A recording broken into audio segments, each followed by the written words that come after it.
Nosso primeiro case vem da empresa Finitornos, empresa do ramo metalúrgico do segmento de usinagem. Será apresentado pelo diretor de Planejamento e Recursos Humanos, Alexander Tadeu Fin, que vem coordenando projetos centrados de elevação da competitividade e do capital intelectual da empresa, incluindo temas como manufatura enxuta, Six Sigma e gestão de conhecimento, graduado em engenharia elétrica pela Unicamp. Passo a palavra para o Alexander. Bom, primeiramente, queria agradecer ao professor Marco pelo convite. Vou falar hoje sobre, dentro da temática, sobre um case de inovação na Finitornos, que é justamente a questão da gestão da inovação dentro de uma pequena empresa. Falando um pouco sobre a Finitornos, nós estamos no mercado desde 1976, nosso perfil foi sempre centrado em empresas bastante exigentes com relação a requisitos técnicos e de atendimento. Nós nascemos na área automotiva e fomos buscando diversificação ao longo do tempo. Nosso market share hoje está dividido na área aeronáutica, a automotiva, que a gente continua atendendo, e industrial, passando por óleo e gás, energia e mais recentemente na área médica. Como referência, a Embraer, nosso principal cliente no setor aeronáutico. Hoje nós atendemos todos os projetos da Embraer, nós temos peças desde o avião de pulverização, passando por aviação executiva, aviação comercial e também militar. No ano passado, o Cargueiro, o maior avião já fabricado aqui no Brasil, tem peças da Finitornos ali, trem de pouso, da asa, estruturas. Então essa é uma referência do tipo de material que nós fornecemos. Quando a gente começou a pensar um pouco sobre inovação dentro da empresa, a primeira pergunta foi realmente saber se a gente tinha uma atuação inovadora, porque o paradigma era sempre aquela questão de você ter uma coisa disruptiva, um centro de pesquisa, uma equipe dedicada para isso daí. E a gente começou a buscar alguns cases no nosso histórico, para avaliar isso daí. Eu coloquei uma linha de tempo aqui falando sobre alguns deles, Eu vou falar brevemente, dentro do tempo que eu tenho, que são 10 minutos, o que a gente conseguiu perceber de ações inovadoras foi levar o know-how de atendimento de um mercado para outro, com alguns resultados bastante interessantes para o cliente. Esse caso que nós temos aqui, o primeiro aqui falando sobre área industrial, nós temos um cliente que na época a gente atendia, ele faz embalagens longa-vida. E ele tinha uma demanda por uma ferramenta que fazia justamente aquele furinho da embalagem onde você insere o canudinho. Nós atendíamos já um fabricante de pneus aqui da região e ele tinha uma aplicação de uma ferramenta que fazia aquela trama de aço dentro do pneu. É um material que sofre muito atrito, tinha um desgaste muito acelerado e na época nós tínhamos desenvolvido um tratamento superficial que permitia aumentar a vida útil desse ferramental. Quando a gente levou essa inovação para esse cliente, essa ferramenta que fazia o furinho na embalagem, ela teve a sua vida útil prolongada na ordem de 10 vezes. Então imagina a satisfação do cliente quando ele recebeu essa ferramenta com essa perspectiva de uma economia ao longo do tempo, do ciclo de vida daquela ferramental. Outro case bem interessante da área automotiva, essa primeira peça que nós vemos aqui no alto, é um processo que hoje é bastante conhecido, a gente tem bastante recurso hoje com impressão 3D, aquela peça no alto branca. Na época, isso aí foi em 2002, era um processo que o cliente tinha dentro, já tinha esse equipamento dentro da fábrica, que ele usava, o processo chama estereolitografia. É uma fabricação de uma peça 3D com uma resina fenólica, que servia exclusivamente para fazer mockup. Ele fazia a simulação, manipulação da peça para verificar a montagem, validar gabaritos. Em parceria com uma fundição que nós atendimos em conjunto a esse cliente, nós desenvolvemos um processo que foi similar ao processo de fundição por cera perdida. Então o que aconteceu? O ciclo de desenvolvimento de uma peça como aquela que a gente está vendo aqui, uma carcaça de embreagem, ela demorava na casa de 70 a 75 dias, ele foi abreviado para 15 dias.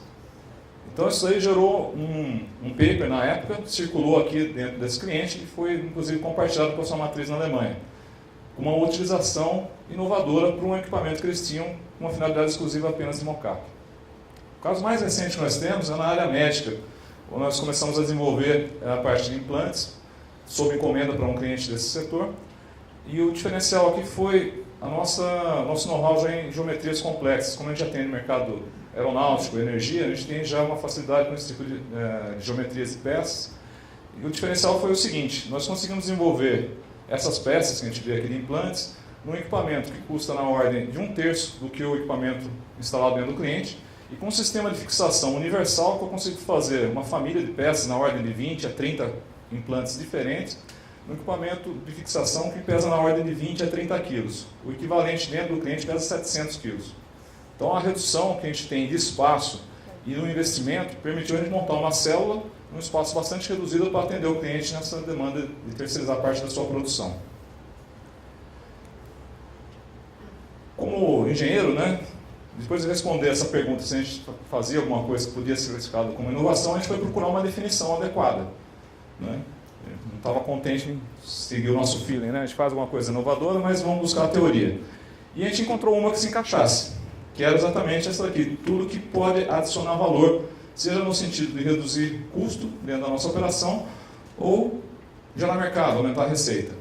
Então isso aí foi uma definição importante, ela vem balizado aí o nosso trabalho dentro da Finetornos.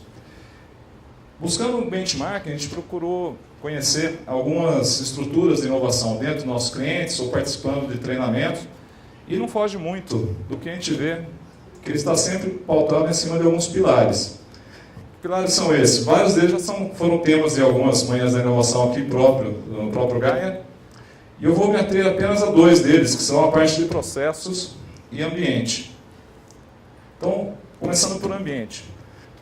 Dentro da Finetornos, nós fizemos uma adaptação numa área que era comum, que era a nossa área de café, e a gente pegou e aposentou aquela tradicional caixa de sugestões, que ela estava sempre fadada a tomar pó, e incluímos esse quadro. Então, o que acontece? Hoje, quando alguém tem alguma ideia, ele apresenta e coloca um post-it. Diariamente, nós temos uma reunião com o nosso núcleo de inovação. Pois não.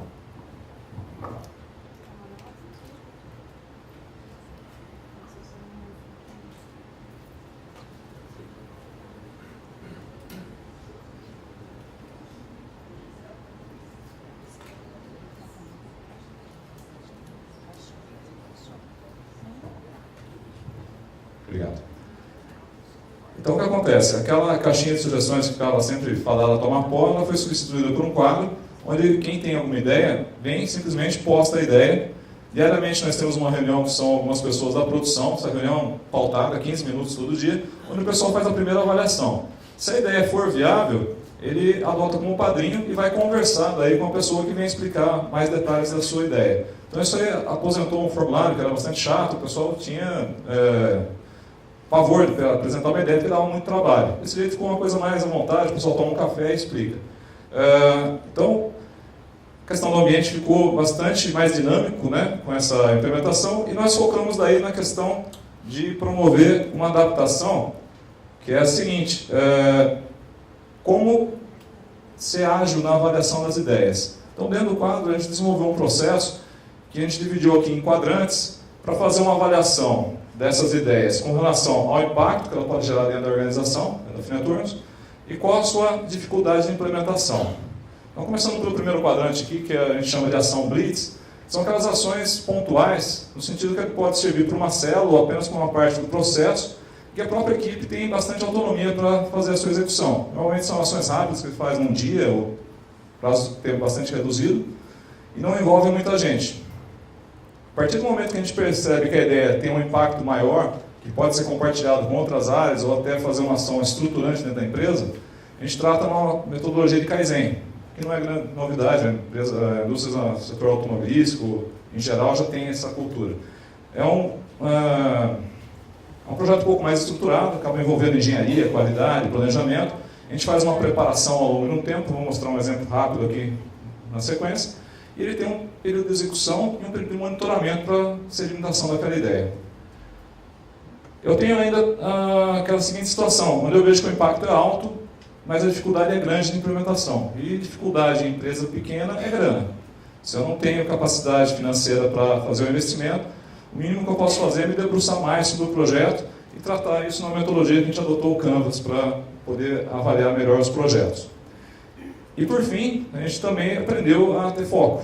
Aquelas ideias que a gente percebe que são difíceis de implementação e que o impacto é pequeno, a gente registra, mas a gente já toma a decisão de falar que essa ideia não merece ter desdobramento naquele momento para a gente investir tempo e energia nela. Esse aqui é um exemplo de uma ação Blitz, tomada pela engenharia. Ele pegou uma família de peças, onde ele promoveu uma mudança no processo, permitiu uma redução no tempo de fabricação e no tempo de preparação. Como eu falei, é uma ação pontual, serviu apenas para uma família de peças, e o único registro que é gerado é essa situação aqui na nossa intranet, onde eu tenho o antes e o depois. Então eu tenho um banco, à medida que eu vou executando várias ações desse tipo, eu consigo consultar quais foram as melhorias executadas e ter uma referência de quanto isso aí está gerando para a empresa. Eu falei da semana Kaizen, ela parte da definição inicialmente de uma equipe, mapeamento de processo, eu tenho toda uma preparação ao longo de algumas semanas, né, normalmente 2 ou 3 semanas antes da semana efetiva do Kaizen, onde eu vou ter todas as ações. Eu vou fazer a definição das metas de monitoramento, de sustentação, que elas vão ser acompanhadas pelos próximos meses para validar se aquele Kaizen foi bem sucedido em gerar realmente uma mudança estruturante para dentro da organização.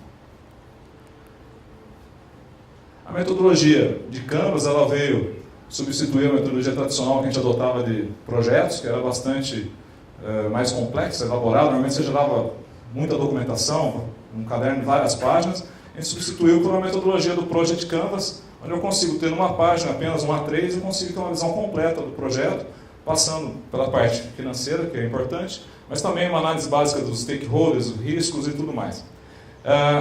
Essa metodologia, a gente participou já, usando apenas isso daqui, no primeiro edital de inovação promovido pelo SESI, e no ano passado com a Embrapi, do Senai Cimatec, na Bahia, um projeto para automação de chão de fábrica, automação industrial.